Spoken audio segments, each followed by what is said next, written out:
Okay. Gentle lang sa brake pedal. Smooth lang. Yan. Okay. Ngayon, lagay nyo po muna sa neutral gear.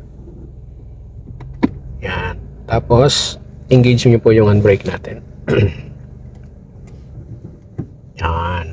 Saka nyo po, pwedeng pakawalan yung paa mo sa brake. Ano? Okay ba?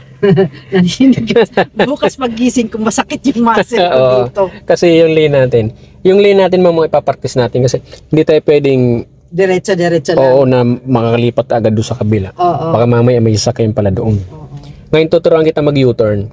Dito na natin magagamit yung tinuro ko sa iyo kanina na i-full yung manibela tapos dalawang beses na ibabalik. Opo. Dalawang ikot. Opo. Yan. So gawin natin pabalik. U-turn tayo pabalik. Sige. Depress sa brake pedal. Yan. Tapos lagay sa drive mode. Yan. Okay. Okay na yan. Naka-D. Tapos disengage naman to.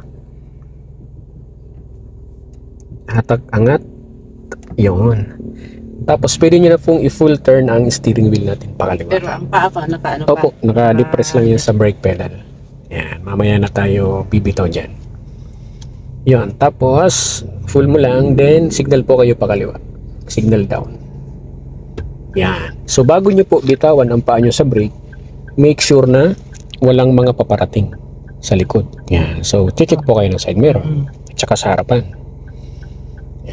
Pag wala na po kayo nakita dyan at same din sa harap, tsaka nyo po bibitawan yung paa nyo sa brake. So babantayan lang natin for the safety kasi yan, para sila po kasi ang may right to po okay, bantayan, palagpasin lang natin yan. Meron din po, huwag muna hindi natin yan, truck pala yun. Okay, lagpas na to. Meron pa ba sa likod? Wala na po. Saka nyo po alisin ang paa nyo sa brake pedal. Yan. Sige, alisin nyo po. Totally, alisin nyo. Yan, para gumalaw. Hintayin nyo po na humarap tayo doon. Saka nyo po ibalik ng 2 beses. Tapos ipipreno ko? Hindi po. Ibabalik nyo lang yung manibela nyo. Yan, balik nyo na po. 1, 2. Yan, tuloy-tuloy na po tayo. Pwede na po kayong magas ng konti. Yan. Stick na po dito sa lane. Yan. Tapos yung handle nyo sa manibela, babayin mo ng konti. Yan. Okay. Kaliwa ka ng konti at medyo nagilid. Okay. Pwede nyo na po ituwid.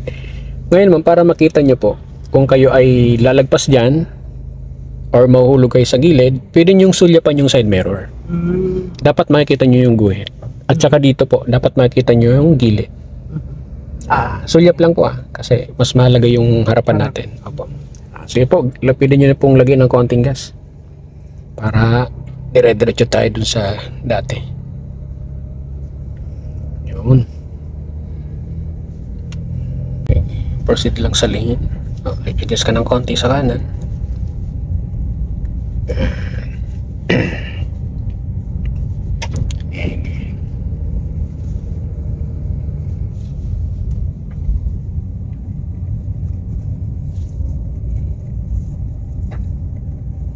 Medyo malaki pa lang i-drive nyo, Fortuner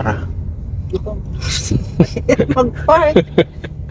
Fortuner pala yung i-drive nyo. Hindi pa sigurado yun. Yun yung tatlong yun. Yung Rush. Yung Rush or Innova. Okay. Pero malaki. Oo, yung kasi yung pagluwas-luwas ko na yung hipag ko na lagi na daw. Dapat matuto talaga kayo kasi hindi nyo may iwasan na hindi may drive yun, syempre. Pagka ganyan pong mga intersection or crossing, mag-i-slow down lang kayo. Babagalan nyo lang. Yan. Para masabayan nyo yung galaw niya. Yan. Ang paa nyo po naka-prepare sa brake na gumagalaw ang kotse natin. Yan. Ganun po yung ginagawa dyan. Ayan, katulad yan, liliko po yan. Ayan. Babagalan nyo lang ho. Pagkatawid po niyan, di kayo po ay tuloy-tuloy na ulit. Yan. Dito lang po kayo sa lane muna Pasok nyo lang dito. Dahil yan ay downhill yan. Kailangan natin naka-prepare sa brake. Yan. Sige po, kunin nyo po. Tingin ng side mirror, mama. Baka may sumingit. Yan. Okay, yan. Proceed po kayo dito.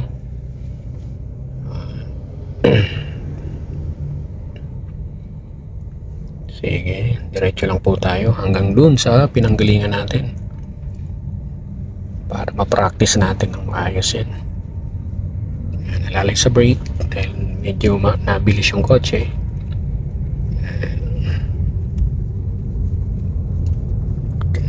Nalalay sa brake, bagal ng konti, bagal ng konti. Yan, adjust ka ma'am dito. Yan, kunti lang. Okay. Yan.